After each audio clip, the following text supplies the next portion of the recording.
رسول پاک صلی اللہ علیہ وآلہ وسلم کی ذات اقدس کی تواضع، عجز و انکساری، اس عنوان سے گزشتہ دو جمعوں کے اندر گفتگو کا سلسلہ ہو چکا ہے۔ آج بھی اسی عنوان سے گفتگو ہوگی۔ رسول پاک صلی اللہ علیہ وسلم کی ذات اقدس کا جتنا بڑا مقام اور مرتبہ، سارے نبیوں کے سردار، لیکن اس سارے کے باوجود رسول پاک صلی اللہ علیہ وسلم کی ذات اقدس کے اندر تواضع، انکساری سب سے اعلیٰ اللہ نے رکھی۔ رسول پاک صلی اللہ علیہ وسلم کی ذات اقدس ہر ایک کو اس کا مقام دیتے، اس کا احترام کرتے۔ امام طبرانی نے ایک روایت نقل کی ہے، ابو ہریرہ رضی اللہ عنہ اس کے راوی ہیں۔ ابو ہریرہ رضی اللہ عنہ فرماتے ہیں کہ میں رسول پاک صلی اللہ علیہ وسلم کی ذات اقدس کے ساتھ بازار میں چلا گیا۔ رسول پاک صلی اللہ علیہ وسلم ایک کپڑے والے کی دکان میں بیٹھے۔ آپ صلی اللہ علیہ وسلم نے 4 درہم کی اس سے شلوار کا کپڑا خریدا، اور اس بازار والوں نے ایک وزن کرنے والا رکھا ہوا تھا جو سونا اور چاندی وزن کر کے دیتا تھا۔ تو رسول پاک صلی اللہ علیہ وسلم نے اس سے کہا زن و ارجح، کہ پورا تولنا، وزن کرنے میں کمی نہ کرنا۔ رسول پاک صلی اللہ علیہ وسلم کی ذات اقدس نے اسے تو نصیحت فرمائی، شلوار خریدی کپڑے والے سے، اور خرید کر رسول پاک صلی اللہ علیہ وسلم وَأَخَذَ رسول اللہ صلی اللہ علیہ وسلم السراویل، آپ علیہ السلام نے اس شلوار کو پکڑ لیا۔ فَذَهَبْتُ لِأَحْمِلَ عَنْهُ، ابو ہریرہ رضی اللہ عنہ فرماتے میں نے جلدی کی تاکہ میں اسے اٹھا لوں۔ فقال، رسول پاک صلی اللہ علیہ وسلم کی ذات اقدس نے ارشاد فرمایا صاحب الشیء احق بشیئہ ان یحملہ، کہ چیز کا مالک زیادہ حق رکھتا ہے کہ اسے اٹھائے، الا ان یکون ضعیفا، مگر یہ کہ وہ اس کا مالک کمزور ہو اور وہ اس سے عاجز آ جائے تو اس کا مسلمان بھائی اس کی مدد کر سکتا ہے۔ وہ پیغمبر صلی اللہ علیہ وسلم کی ذات اقدس جو فرماتے انا سید ولد آدم، میں اولاد آدم کا سردار ہوں، ولا فخر، میں اس پہ فخر نہیں کرتا۔ وہ مبارک ہستی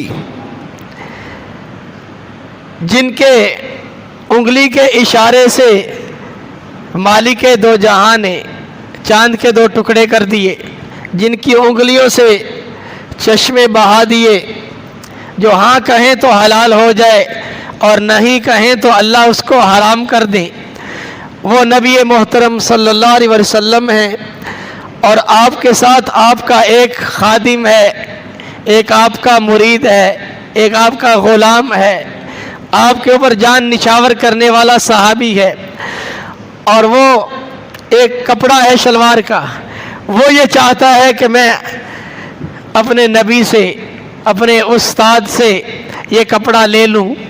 اور رسول پاک صلی اللہ علیہ وسلم کی ذات اقدس ایک تو یہ ہے کہ اسے کپڑا پکڑا دیتے، یا اسے کپڑا نہیں پکڑایا۔ آگے رسول پاک صلی اللہ علیہ وسلم کی ذات اقدس نے جو بات ارشاد فرمائی، فرمایا صاحب الشیء حق بشیئہ ان یحملہ، اور جو چیز کا مالک ہے، جس کی چیز ہے، وہ زیادہ حق رکھتا ہے کہ وہ اسے اٹھائے۔ اس کو ذرا ہم سوچیں، ہمارے معاشرے میں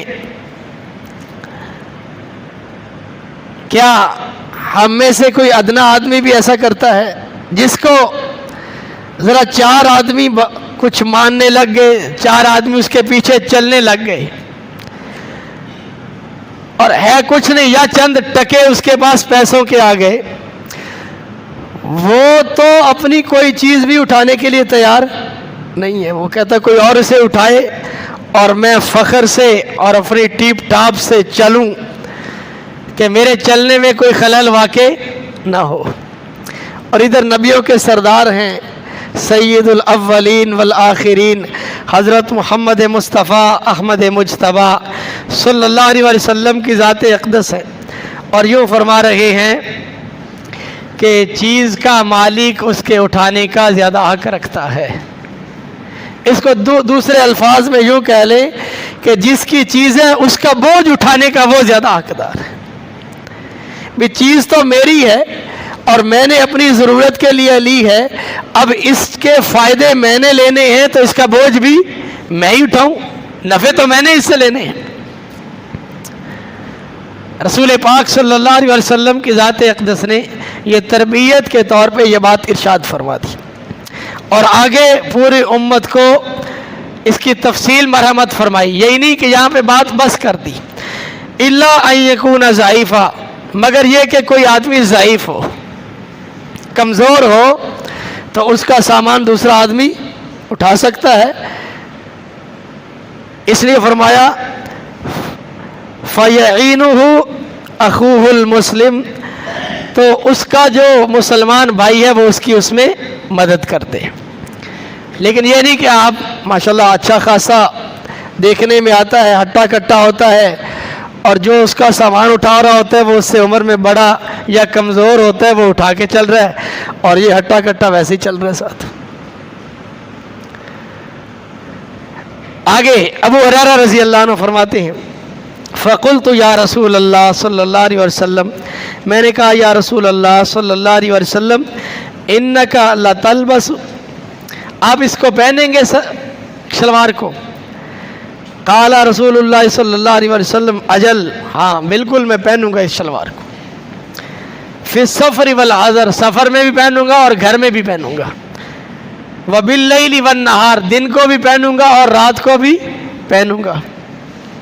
فإنی امرت بالستر, میں تو اپنے ستر کو چھپانے کا حکم دیا گیا ہوں, مجھے میرے مالک نے حکم دیا ستر کو چھپاؤں.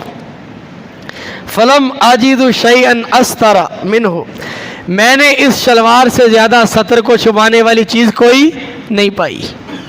سب سے زیادہ ستر کو چھپانے والی چیز جو مجھے دستیاب ہوئی ہے وہ شلوار ہے.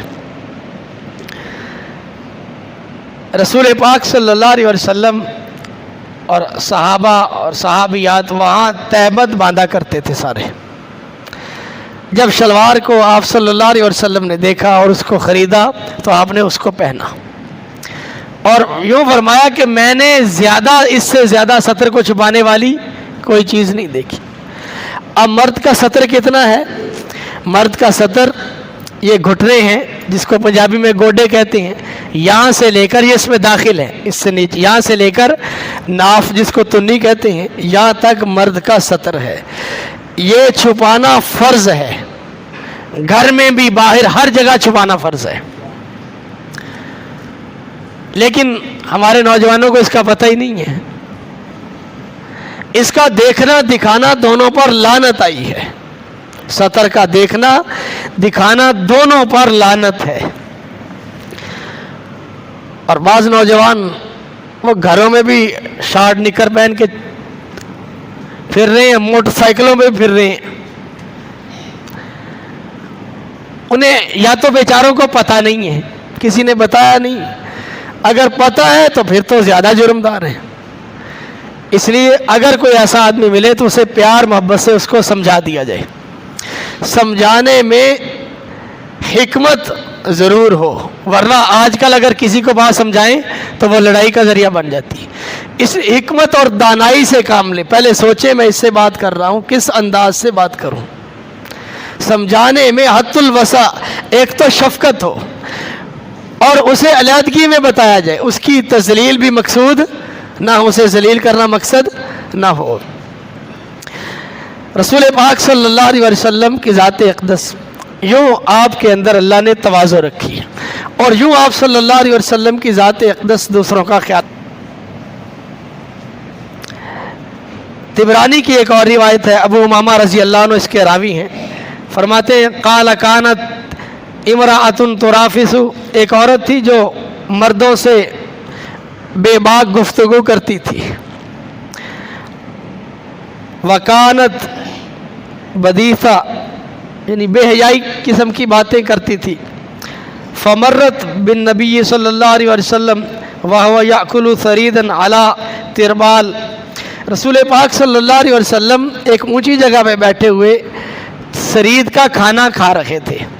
وہ عورت آپ کے پاس سے گزری. فقالت انظروا الیہ یجلس کما یجلس العبد، وہ عورت کہنے لگی دیکھو یہ ایسے کھانا کھا رہے ہیں، دیکھو ان کی طرف جیسے ایک غلام بیٹھ کے کھانا کھاتا ہے. رسول پاک صلی اللہ علیہ وسلم کی ذات اقدس نے 3 طریقے ارشاد فرمائے کھانا کھاتے ہوئے جن طریقوں سے بیٹھا جائے، جو سنت ہے. اگر کوئی اس کے خلاف بیٹھ کے کھائے گا تو وہ گناہگار نہیں ہوگا. ایک تو یہ کہ ایک گھٹنا کھڑا کیا جائے، ایک پاؤں پہ بیٹھا جائے، دوسرا دونوں پاؤں پہ بیٹھ جائے، تیسرا یہ ہے کہ اتحیات کی شکل میں بیٹھے. تو رسول پاک صلی اللہ علیہ وسلم کی ذات اقدس عموماً یوں جھک کے کھانا کھاتے ہیں، اور یہ تینوں حالتیں تواضع کی، انتہائی تواضع کی. اور وہ عورت کہنے لگی دیکھو ذرا کہ یہ کیسے بیٹھے کھانا کھا رہے ہیں جیسے ایک غلام کھانا کھاتا ہے. رسول پاک صلی اللہ علیہ وسلم کی ذات اقدس نے ارشاد فرمایا فقال النبی صلی اللہ علیہ وسلم وَأَيُّ عَبْدٍ أَعْبَدُ مِنِّي، عجیب جملہ ارشاد فرمایا. رسول پاک صلی اللہ علیہ وسلم کی ذات اقدس نے ارشاد فرمایا کون سا غلام ہے، کون سا بندہ ہے جو مجھ سے زیادہ اللہ تعالیٰ کی بات کو ماننے والا ہے، یا مجھ سے بڑا غلام ہے، کون ہے جو مجھ سے زیادہ عبدیت رکھتا ہو. تو وہ کہنے لگی یأکل ولا یطعمنی، خود کھا رہے مجھے نہیں کھلا رہے. اب جب اس کی بات بنی نہیں، اس نے تو کہا تھا ایسے کھانا کھا رہے ہیں جیسے غلام کھا رہے ہیں، تو اس کا جواب آقا علیہ الصلوۃ والسلام کی ذات اقدس نے دیا کہ مجھ سے زیادہ کون ہے جو عبدیت کا زیادہ درجہ رکھنے والا ہو. یعنی تو غلام کی بات کرتی ہے، میں تو اس سے بھی زیادہ اللہ کی عبدیت کا درجہ رکھتا ہوں. تو اس نے آگے سے نئی بات کہہ دی، خود کھا رہے مجھے نہیں کھلا رہے، فکلی مجھے بھی کھلائے. قال رسول اللہ صلی اللہ علیہ وسلم فکلی، آپ علیہ السلام نے ارشاد فرمایا تو بھی کھا لے. قالت ناولنی بیدی کا، اس نے کہا آپ مجھے اپنے ہاتھ سے کھلائیں. کتنی جرت اللہ کے نبی صلی اللہ علیہ وسلم کے سامنے اس عورت کی. تو آپ علیہ الصلوۃ والسلام نے فناولہا، آپ نے اپنے ہاتھ سے اس کو لقمہ دیا. فقالت، آگے سے اور بڑھ کے کہنے لگی اطعمنی مما فی فیک، جو آپ کے منہ میں ہے آپ مجھے وہ کھلاؤ. فاکلت فغلبها فاعطاها، آپ علیہ السلام نے اپنے منہ سے نکال کے اسے دے دیا. فاکلت فغلبها الحیاء، حدیث کے الفاظ ہیں اس نے وہ لقمہ کھایا، اس کے اوپر حیا غالب آ گیا اس عورت کے اوپر. فلم ترافث احدا حتی ماتت، کہ اس آدمی کو، اس عورت کو بعد میں کسی نے نہیں دیکھا کہ وہ کسی سے باتیں کرتی ہو. اب رسول پاک صلی اللہ علیہ وسلم کے منہ کے اندر جو لقمہ آیا جس میں آپ کا لعاب بھی شامل تھا، وہ لقمہ اس عورت کے پیٹ میں چلا گیا. وہ لقمہ کیا گیا، اس کی حالت ہی اللہ نے تبدیل کر دی. پھر کسی نے بھی اس کو نہیں دیکھا کسی مرد سے بات کرتے ہوئے، اللہ نے اس کے اوپر حیا غالب کر دیا. تو میرے اور آپ کے پیغمبر حضرت محمد مصطفیٰ احمد مجتبیٰ صلی اللہ علیہ وسلم کی ذات اقدس سب سے زیادہ تواضع اختیار کرنے والے، سب سے زیادہ حیا کرنے والے، دوسروں کا سب سے زیادہ خیال رکھنے والے. آپ علیہ الصلوۃ والسلام تو یوں ہاتھ پھیلا دیتے اور بچوں سے کہتے کہ جو مجھے پہلے چھوئے گا میں اسے یہ چیز دوں گا, اور بچے دوڑ کے آتے اور آپ کے اوپر آ کے گرتے. یوں بچوں کے ساتھ شفقت, گھر والیوں کے ساتھ شفقت, اور صحابہ رضوان اللہ علیہم اجمعین کے ساتھ بھی عجیب شفقت. ایک روایت میں نے پڑھا تھا, کافی عرصہ ہو گیا, اس کا حوالہ اب یاد نہیں. آپ علیہ السلام تشریف لے جا رہے تھے, ایک صحابی رضی اللہ عنہ جانور کی کھال اتار رہے تھے. آپ علیہ السلام نے اپنی آستینیں چڑھائی اور فرمایا میں تجھے کھال اتارنی نہ سکھاؤں, کھال کیسے اتاری جاتی ہے؟ تو آپ علیہ السلام نے اپنا بازو داخل کیا اور اسے کھال اتار کے دی. یوں تواضع اللہ نے میرے پاک پیغمبر صلی اللہ علیہ وسلم کو عطا فرمائی, اور میں اور آپ سارے اس پیغمبر کے ماننے والے ہیں. ہم لوگ بھی اپنے اندر یہ جوہر پیدا کرنے کی کوشش کریں. یہ جس بندے کے اندر جوہر آ جاتا ہے اللہ اسے اونچا کر دیتے ہیں. حدیث میں من تواضع للہ رفعہ اللہ, سچی بات ہے. جو اللہ کے لیے تواضع اختیار کرے گا اللہ اسے بلند کر دے گا, بلندی اس کا مکبر بن جائے گی. ومن کبر, اور جو تکبر کرے گا وضعہ اللہ, اللہ اسے گرا دے گا, ذلیل کر دے گا. اللہ تعالیٰ مجھے آپ کو ہم سب کو تواضع نصیب فرمائے. یہ باتیں ہم جو سنتے ہیں یہ ہم آگے بھی جا کے کچھ نہ کچھ جو یاد رہ جائیں, گھر میں اپنی گھر والیوں کو, دوست احباب کو سنائیں. ہو سکتا ہے میرے اور آپ کے بات کرنے سے کسی کے ذہن میں آ جائے, اس کی زندگی کی کایا پلٹ جائے, میرے اور آپ کے لیے کافی ہو جائے گا. اللہ تعالیٰ عمل کی